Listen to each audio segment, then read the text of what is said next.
Hello everyone, Shri IAS academy में आपका स्वागत है। जैसा कि आप जानते हैं कि श्री आईएएस एकेडमी ने आंसर राइटिंग सीरीज की शुरुआत की थी, जिसके अंतर्गत ऑलरेडी हमारे 302 पार्ट आ चुके हैं। ये हमारा पार्ट 303 है। अपने इस पार्ट में हम देखेंगे कि आपके द्वारा हमारे टेलीग्राम चैनल पर किस प्रकार का प्रश्न लिखकर भेजा गया, उसे आपने किस तरीके से लिखा और वास्तव में आपको उसे कैसे लिखना चाहिए था। तो चलिए शुरू करते हैं।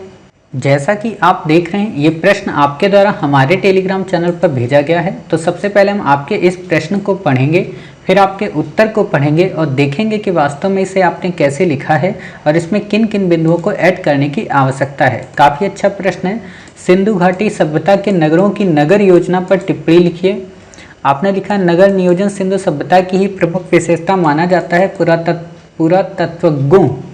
पुरातत्वविदों लिखो। पुरातत्वज्ञों ने इस सभ्यता के कई बड़े नगर खोजे हैं, जिनमें हड़प्पा और मोहनजोदड़ो सबसे बड़े हैं।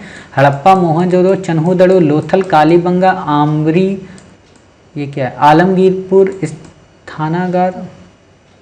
हड़प्पा सभ्यता के बहुत ही अन्नागार और स्नानागार महत्वपूर्ण स्थल हैं। सिंधु सभ्यता में बड़े नगरों के दो मुख्य भाग होते थे, दुर्ग या गढ़ी, जिसमें नगर के अधिकारी रहा करते थे, और तथाकथित निचला शहर, निचली बस्ती, जिसमें रिहायशी मकान संकेंद्रित होने से आमतौर पर आयताकार बनाया जाता था। दुर्ग शेष नगर से ऊपर उठे ईंट के ऊंचे चबूतरे पर बनाया जाता था। यह चबूतरा बाढ़ के विरुद्ध संरक्षण भी प्रदान करता था। नगर के दोनों भागों में संपर्क प्रत्यक्षता बहुत सीमित थे। कालीबंगा में उत्खननों ने प्रकट किया कि दुर्ग को निचले नगर से केवल प्रवेश मार्ग जोड़ते थे। इस तरह से इन प्रवेश मार्गों को काटा जाता था, जिस कारण नगर अधिकारी जनसाधारण से अलग हो जाते थे। सुरकोटदा में दुर्ग को एक आरक्षित परकोटा निचले नगर से अलग करता था। हड़प्पा और मोहनजोदड़ो नगरों की समान रूपरेखा समान प्रतीत होती है। प्रत्येक नगर के पश्चिम में एक दुर्ग था, जो चार दीवारियों से घिरा हुआ था। वहाँ सामान्य लोगों के रहने के लिए मकान बने होते थे। फिर आपने लिखा है मकान बने होते थे। हड़प्पा का दुर्ग मोटे तौर पर समानांतर चतुर्भुज के समान था, जो उत्तर से दक्षिण की ओर 460 गज लंबा और पूर्व से पश्चिम और 215 गज चौड़ा था, और इसकी ऊंचाई 45 से 50 फीट थी। मोहनजोदड़ो का दुर्ग दक्षिण की ओर 20 फीट और उत्तर की ओर 40 फीट ऊंचा था। दोनों ही स्थानों में दुर्ग एक टीले पर खड़ा था और इस टीले का निर्माण इसी उद्देश्य से किया गया था। अनुमान है कि परकोटों वाले दुर्ग के प्रांगण में धार्मिक और सरकारी काम संपन्न किए जाते थे। दुर्ग के टीले के नीचे मुख्य नगर बसा था, जो दोनों ही स्थानों में 1/4 मील से कम फैला हुआ था। मुख्य सड़कें झंझरीदार, ये क्या होता है, झंझरीदार थी। इनमें से कुछ 30 फीट तक चौड़ी थी, बिल्कुल सीधी थी और एक दूसरे को समकोण में काटती थी। उल्लेखनीय है कि हड़प्पा में भवन निर्माण के लिए केवल एक अच्छे किस्म की पकी हुई ईंटों का उपयोग किया जाता था। मकान भिन्न भिन्न आकार वाले और अधिक मंजिलों के होते थे। मकान के निचले तल्ले का औसत आकार 30 वर्ग फीट रहता था। हालांकि इससे भी बड़े मकानों की वहाँ व्यवस्था थी। अवशेषों से पता चलता है कि बड़े मकानों में अमीर लोग रहते थे। मोहनजोदड़ो और हड़प्पा की खुदाई में मिले आमने सामने के 2 कमरे वाले मकानों का उपयोग गरीब लोग करते थे। इससे हड़प्पा के समाज की वर्ग विषमता का अंदाजा लगाया जा सकता है। देखो, एक बात मैं कहूँ, इसी प्रश्न को आप एक बार बिना देखे लिखिए, आप नहीं लिख पाएंगे उत्तर को। क्यों? ऐसा नहीं कि आपको ये उत्तर नहीं आता है, ऐसा इसलिए है क्योंकि इतना डाटा जो आपने लिखा है ना, इतना तो मैंने हिस्ट्री पे जब पोस्ट ग्रेजुएट किया था तो भी मैंने नहीं किया था कभी। मतलब इतना डाटा तो रिसर्च में भी कभी कोई नहीं यूज करता है, जितना डाटा आपने मतलब इसमें दे दिया। 460 गज लंबा, मतलब 461 गज भी नहीं हो सकता, यानी कि 215 गज चौड़ा, यानी कि 214 भी नहीं होगा। तो ऐसी चीज़ें यूपीएससी नहीं कहती। ये जो आपने आंसर लिख दिया ना, आंसर गलत नहीं है। देखो, मैं एक बात बताना चाहता हूँ आप लोगों को। आप लोग जब आंसर लिखते हो ना, तो 2 तरीके के आंसर आपके लिख जाते हैं। या तो आप लिख देते हो यूनिवर्सिटी वाला आंसर, या तो आप लिख देते हो रिसर्च वाला। और यूनिवर्सिटी और रिसर्च से अलग है यूपीएससी का आंसर।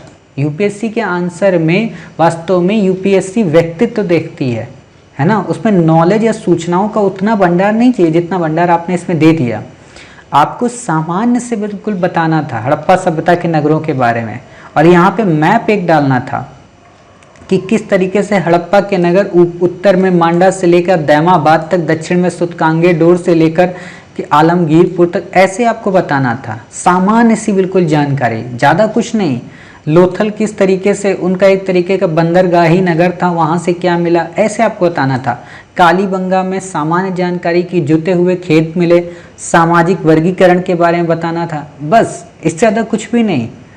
होता क्या है कि जब हम इतना ज़्यादा डेप्थ में बता देते हैं ना, तो एक तो पढ़ने वाला भी बोर हो जाता है, दूसरी बात एग्जामिनर को लगता है कि आप पीएचडी कर रहे हैं क्या इस टॉपिक पे, है ना। ये चीज़ नहीं करनी, यूपीएससी के लेवल पे चलना है।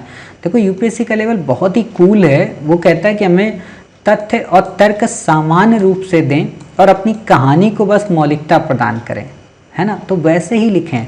और एक और बात है कि यूपीएससी अब ऐसे प्रश्न नहीं पूछती है, तो कोशिश यही करें कि ऐसे प्रश्नों को बिल्कुल ना लिखें। आजकल यूपीएससी क्या करती है कि एंशियंट को करंट से रिलेट कर देती है कि सिंधु घाटी सभ्यता की नगरीय योजना वर्तमान में कितनी प्रासंगिक है, या वर्तमान नगरीकरण में सिंधु घाटी सभ्यता के नगरों की आप कह सकते हो फुटप्रिंट, पदचिन्ह जिनको बोलते हैं, हाँ, उनके पदचिन्ह देखे जा सकते हैं, अवशेष देखे जा सकते हैं।